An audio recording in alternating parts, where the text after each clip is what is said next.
บ่ายแล้วตอนแรงเลยเนาะเพิ่นตื่นจากบนจากพักผ่อนแล้ว จากนอนตอนบ่ายเนาะเพราะว่าเพิ่นเมื่อยหลายกินยาแล้วก็เมาแล้วก็นอนวันประหัสเนาะ มื้อนี้มันวันพฤหัสวันที่12เดือนมกราคมปี2025เนาะเป็นมื้อที่8แล้วที่หลังจากเพิ่นผ่าตัดเนาะยังเฮียนย่างอยู่นี่แหละ ก็ถือว่าใครก็ทุกมื้อวานนี่ยังเจ็บหนัก ดีใจแด้เนาะมื้อนี้เพิ่น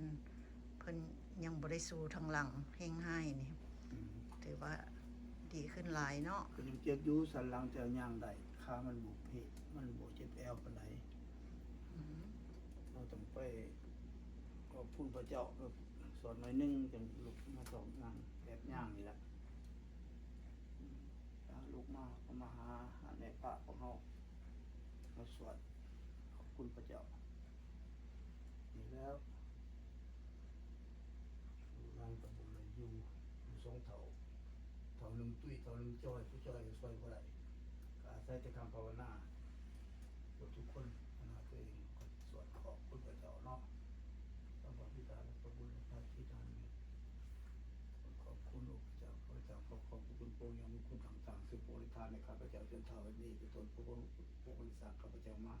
ให้พระบุญมาเทบาทและกรุณาลูกข้าพเจ้าเป็นกิจตั้งเป็นลูกของพระองค์และของสัจจะอาเมนขอพระเจ้าพระบิดาและพระบุตรและพระจิตอาเมน ยังรับสินบ่เจ้ายังรับสินบ่ ขอหักบุตรหักเสาแล้วหักสิโอ้ยอย่างนี้ก็ยังว่าถือว่าได้ดีนะนี่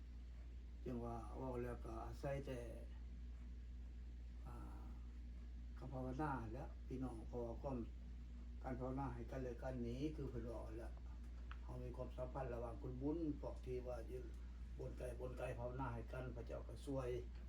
เทวดาอยู่สวรรค์บ่นักบุญอยู่สวรรค์สวดภาวนาให้ขอพระเจ้าช่วยแล้วก็ขอยุโรปกันด้วยกัน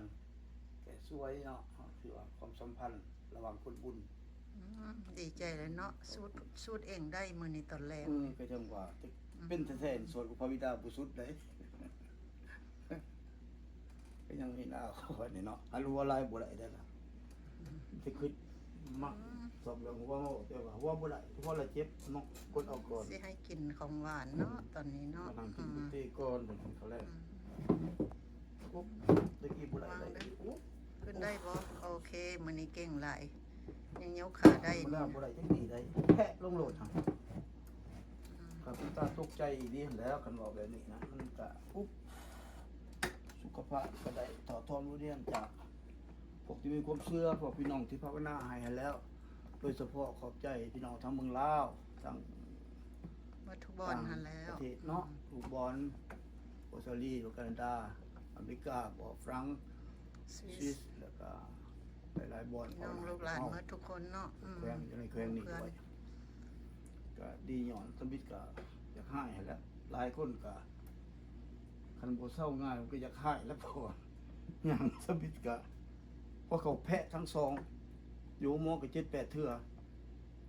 แพะลงบุญละข้างซ้ายบุญละข้างขวามาเฮือนคือการตื่นมากก็ข้างนึงต่อมามือต่อมาเพราะว่าข้างนึงอีกต่อมาอีกไป2มื้อรถเปลี่ยนข้างซ้ายข้างขวาอยู่นี่ก็ยังเจ็บบุดสองข้างแต่ว่ายังย่างเอาได้อยู่หลายเทื่อก็อยากหายได้มนุษย์เฮาเนาะเพราะว่าสวดจะเลยก็บ่เศร้าพ่อแม่ก็ว่าเพิ่นก็หายคือกันเลยหายเท่าพ่อหายหายของพระเจ้าหายแล้วเมื่อยสวดบ่เศร้าเราว่ะบ่ฟังบ่เศร้าอันนั้นก็ แล้วพ่อว่าหายของพระเจ้าบ่ได้เด้แนวน่ะแล้วมาคิดถึงอันมาล้างสักหลายคำเซหมู่เฮาเว้าอีกกันเฮาไปวัดเขายอดเด้เนาะเพิ่นน่ะเว้าเรื่อยดอก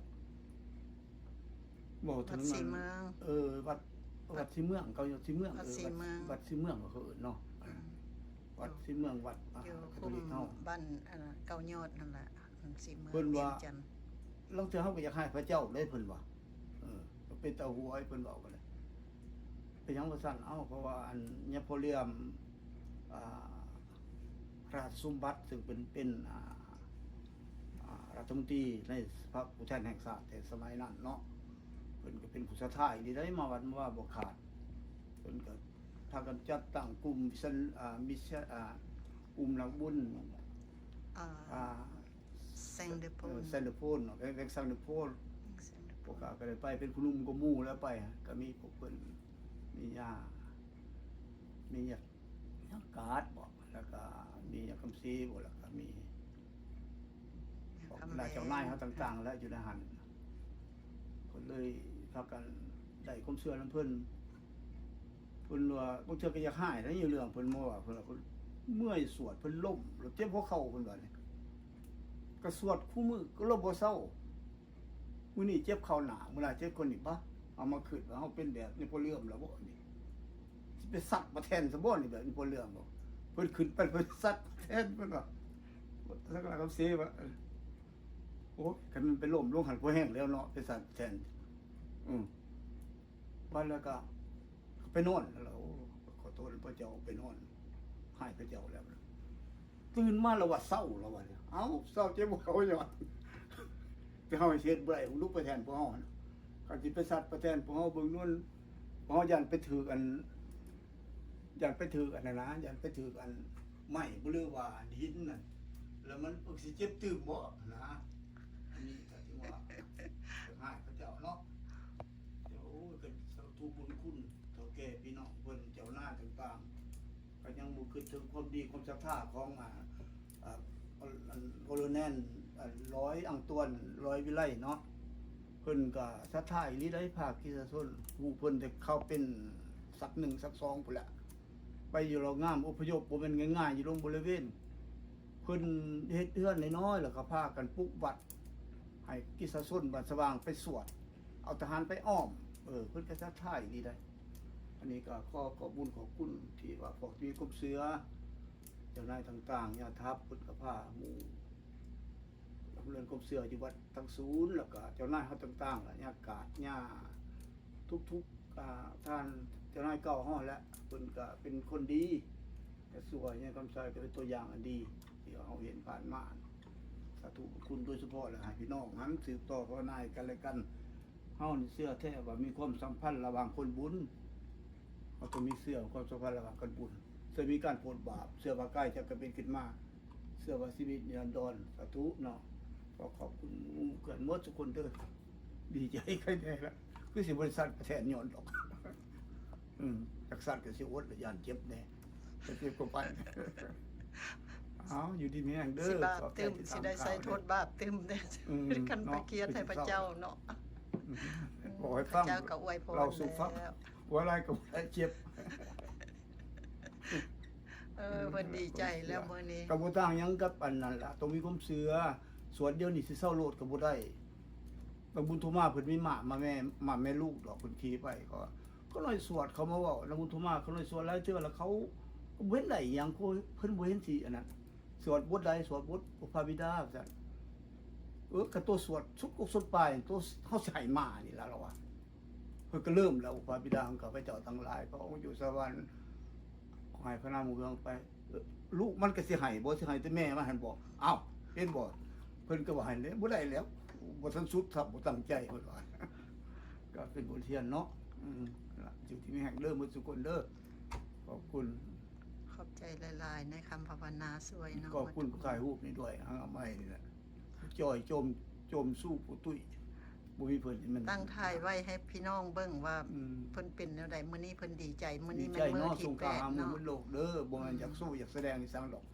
เว้าให้ฟังเว้าเรื่องเก่าให้ฟังเนาะเกี่ยวกับความเชื่อเฮานี่แหละขอให้พี่น้องทั้งหลายร่วมจิตร่วมใจกันภาวนาให้กองประชุมก็ถือลาวอยู่วังเกเวอร์อเมริกาวังแคนาดาขานี่อาจสิไปร่วมบ่ได้เบิ่งส่งกันไปร่วมได้ก็เป็นสาธุแต่ว่าญาณไปบ่ได้แล้วเป็นจังซี่เนาะ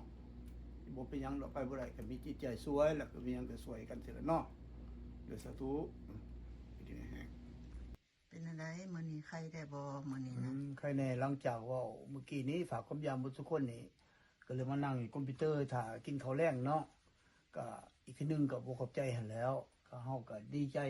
เฮามีความสัมพันธ์ระหว่างคนบุญคือว่าภาวนาให้ผู้ที่เจ็บเป็นหรือว่า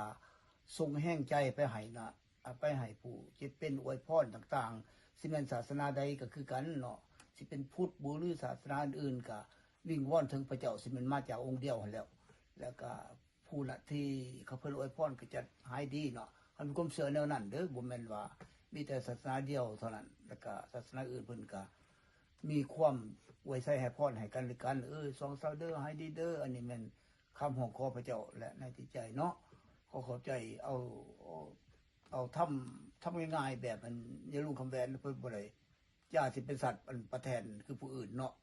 ก็เห็นตัวอย่างเพิ่นนี่เพิ่นเจ็บคืออันลูกสาวเพิ่นเว้านางจันทวิสุข จันทวิสุขเพิ่นก็ว่าได้รับข่าวเพิ่นอย่าพอหันไข้แน่แล้วก็เพิ่นกินข้าวได้ดีนอนได้ดีเพราะว่าเพิ่นปล่อยว่างเฮาก็ทำตัวแบบนั้นนอนมีความเชื่อก็สิหายดีเนาะก็ขอบใจเมื่อทุกท่านนั่นแหละก็คิดฮอดคิดถึงเบิดทุกคนได้ยินว่าผู้ไอ้ทุมมี่ก็บ่สบายเนาะครูเฟื่องเพิ่นคือสิสบายอยู่พอติงเพิ่นก็บ่สบายปานใดแล้วก็เฮาสิเห็นว่าหมู่กองหลายๆคนก็บ่ค่อยสบายแต่จะค่อยเป็นค่อยไปนั่นแหละภาวนาให้กันและกันเนาะให้มีความหักแพงกันและกันเด้อส่งแรงใจไปหาเบิดทุกคนน่ะขอบใจ ผู้เจ็บกระทรงแข็งใจไปหาโอเค ให้กำลังใจกันเลยกัน ก็ยังบ่ลืมเนาะฝากก็ภาวนานำพี่น้องไปถึงพระชาลิสีอิชิเวเล่เพิ่นอาจจะบ่สบายปานใดเดี๋ยวนี้ อยู่ฝรั่งแล้วก็เป็นต้นก็แม่นพวกพระสงฆ์ลาวเฮาต่างๆ โดยพระคณินานเพิ่นก็ยังบ่สบายแข็งแรงปานใดท่านท่านลินที่เนาะทางเวียงจันทน์กำลังก็บ่สบายปานใดท่านทุมีคือกันไอ้ทุมีแล้วก็คุกเฟื่องคือกันเอาโซเพิ่นสิสบายอยู่แต่ว่าต้องได้ต้องนั่นกับภาวนาของเฮาทุกคนแล้วก็มีโพติ้งทางเมืองลาวแล้วก็พอเบียงตาเฮาก็ลืมบ่ได้อยู่ทางปักเสน่ะเนาะเพิ่นก็สิบ่สบายแต่ภาวนาให้สักการะเฮาทุกองค์แหละทั้งโพธิ์สักการะถือสักการะสุขสวัสดิ์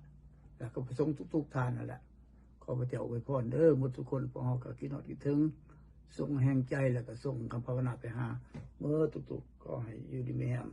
สุขสันต์วันปีใหม่ที่ลาวที่จะมาฮอดด้วยเนาะอวยพรคำอวยพรนี่แหละเป็นการสาธุเด้อพระเจ้าช่วยผู้นั้นเด้อนี่คำอวยพรเขาเอิ้นแห่งใจเนาะแม่นว่าศาสนาใดก็สิบอกคือกันแม่นห้องคอเบื้องบนให้ช่วยผู้ใดผู้หนึ่งเหมือนความสัมพันธ์ระหว่างคนบุญที่พวกเราเคยเว้าเรื่อยเนาะสาธุ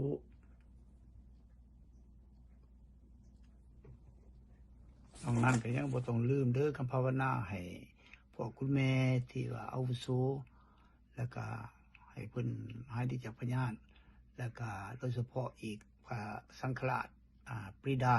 ก็บ่ได้รับข่าวเพิ่นล้นแล้วเนาะของประสงค์ทางเขตเพิ่นทุกบ่อนขอพระเจ้าอวยพรเนาะให้อยู่ดีมีแรงสุขภาพแข็งแรงและเป็นต้นอย่าลืมภาวนาให้โลกเฮามีความสงบสุขสาธุ